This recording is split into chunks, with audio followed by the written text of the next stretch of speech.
আমাদেরকে দুনিয়ার সমস্ত কাজ কাম থেকে বাহির করিয়া আল্লাহর ঘর মসজিদে আসার বসার এবং কোরআন হাদিস থেকে কিছু কথা বলার শোনার তৌফিক দান করেছেন। এই মহান প্রভুর দরবারে বলি আলহামদুলিল্লাহ। মহান আল্লাহ রাব্বুল আলামিন আমাদেরকে এই পৃথিবীতে পাঠাইয়াছেন আল্লাহর ইবাদত বন্দেগী করার জন্য, এবং আরো কিছু কর্তব্য আল্লাহ রাব্বুল আলামিন দিয়েছেন। শুধু নিজে ইবাদত বন্দেগী করলে হবে না, নিজের সাথে অন্যদেরকে ইবাদত বন্দেগীতে শামিল রাখতে হবে। শুধু একা একা নামাজ পড়লাম, অন্য কেউকে দাওয়াত দিলাম না, এটা মুসলমান সেটা উচিত না। একা একা আমরা ইবাদত বন্দেগী করতেই থাকলাম, নিজের ছেলে সন্তান মেয়ে সন্তান তারা ইবাদত বন্দেগী করলো না, তারা গুনাহের কাজ করতে লাগলো, আর আমরা শুধু চুপ থাকলাম, তাহলেও একটা দায়িত্ব আদায় হয় না। দায়িত্ব আদায় করতে গেলে আল্লাহর হুকুম পুরোপুরি ভাবে মানতে হলে সকলেই একাগ্রতার সাথে আল্লাহ ইবাদত বন্দেগী করতে হবে। আল্লাহ ইবাদত বন্দেগী করলে দুনিয়াও সফল, পরকালেও সফল। দুনিয়ার জিন্দেগিও সফল, পরকালের জিন্দেগিও সফল। দুনিয়ার জিন্দেগি এবং পরকালের জিন্দেগির সফলতার জন্য কয়েকটি জিনিস আমাদের উপর খেয়াল রাখা দরকার, যে আমরা দুনিয়াতে শান্তি থাকবো এবং পরকালেও শান্তি থাকবো।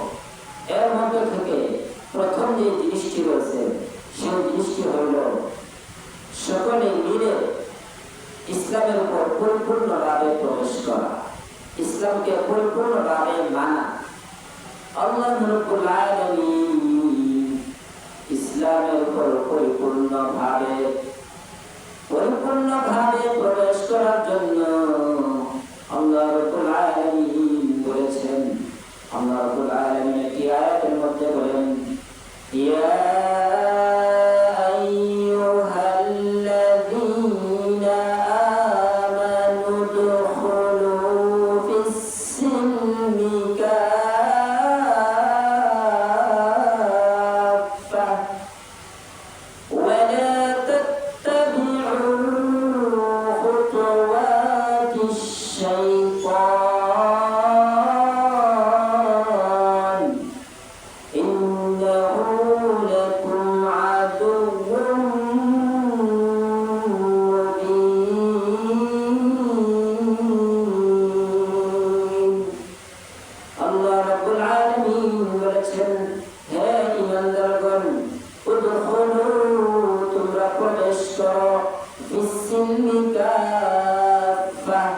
ইসলামের উপর পরিপূর্ণভাবে প্রবেশ করো।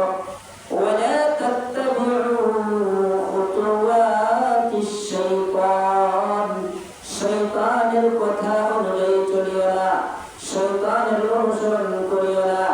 ইন্নাহু লাকুম আদুউম মুবিন, শয়তান মানুষের প্রকাশ্য শত্রু। প্রথমে আল্লাহ বলছেন সিলমি শব্দকে সালমিও পড়া যাবে, সিলমিও পড়া যাবে। সালমি শব্দের অর্থ হল শান্তি, আর সিলমি শব্দের অর্থ হল ইসলাম। আল্লাহ বলছেন তোমরা ইসলামে পরিপূর্ণভাবে প্রবেশ করো। ইসলামে পরিপূর্ণভাবে প্রবেশ কিভাবে করব? যেমন আল্লাহ রাসূল সাল্লাল্লাহু আলাইহি সাল্লাম আল্লাহ নবীকে একজন সাহাবী প্রশ্ন করলেন, ইয়া রাসূলুল্লাহ, ইয়া হাবিবাল্লাহ, ইসলামের উপর পরিপূর্ণভাবে প্রবেশ করব, কিন্তু একজনের আমল যদি এইভাবে হয়ে থাকে, তার জিহাদ করার উদ্দেশ্য হল জিহাদ করলো আল্লাহর রাস্তায় এবং সে আল্লাহর কাছে সওয়াব পেতে চায়, আর দুনিয়ার মানুষের সাথেও মানুষ যাতে তাকে মুজাহিদ করে, মানুষ যাতে তাকে স্মরণ করে, এই নিয়ত করলো, উভয় নিয়ত করলো। সে নিয়ত করলো জিহাদ করার সময় নিয়ত করলো এই জিহাদ আল্লাহ রাব্বুল আলামিন কবুল করবেন, আর নিয়ত করলো মানুষে আমাকে এই মুজাহিদ করবে, মানুষ আমাকে ভালো বলবে। এই দুইটা নিয়তে যদি সে জিহাদ করে তাহলে কি সে আল্লাহর কাছে প্রতিদান পাবে? নবীজির কাছে প্রশ্ন করা হলো। নবীজি বললেন, কোন প্রতিদান সে পাবে না, কোন প্রতিদান পাইবে না। কারণ সে আল্লাহর রাস্তা, আল্লাহকেও খুশি করতে চায়, আবার মানুষকেও খুশি করতে চায়। যে ব্যক্তি আল্লাহকেও খুশি করতে চায়, আবার সাথে মানুষকেও খুশি করতে চায়, তার ইবাদত কবুল হবে না। এতে বোঝা গেল ইসলামের উপর পরিপূর্ণভাবে প্রবেশ করতে হলে আত্মসমর্পণ করা লাগবে। নিজের জান আল্লাহর রাস্তায় আত্মসমর্পণ করতে হবে, নিজের মাল আল্লাহর রাস্তায় আত্মসমর্পণ করতে হবে, নিজের যাহা কিছু সময় আছে আল্লাহর রাস্তায় আত্মসমর্পণ করতে হবে। যার মাল সময় যখন আল্লাহর রাস্তায় আত্মসমর্পণ করা হবে, তখন হইবে পরিপূর্ণভাবে ইসলামের উপর ঢোকা। তারপরে আরেকটি হলো, ইসলামের উপর পরিপূর্ণভাবে ঢুকতে হলে আরেকটি শর্ত হলো ইখলাস থাকতে হবে। আরেকটি শর্ত হলো তার আকীদা বিশুদ্ধ হতে হবে। আরেকটি শর্ত হলো তার লেনদেন ভালো থাকতে হবে, মানুষের সাথে লেনদেন সে ভালো থাকতে হবে। যদি এইভাবে সে এই শর্তগুলো পালন করে তাহলে হবে আত্মসমর্পণ। আর যদি এই সমস্ত শর্ত পালন করে না, তাহলে ইসলামের আত্মসমর্পণ হবে না। আল্লাহ রাব্বুল আলামিন একটি আয়াতের মধ্যে উল্লেখ করে দিয়েছেন, কুল ইন্নী নুহীতু আন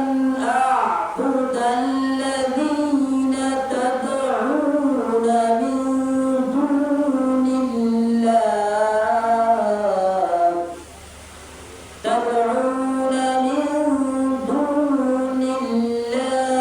লাম্মা জাআনিয়াল বায়্যিনাতু মির রাব্বিকুম ওয়া উমিরতু লিআন উসলিমা লিরাব্বিল আলামিন।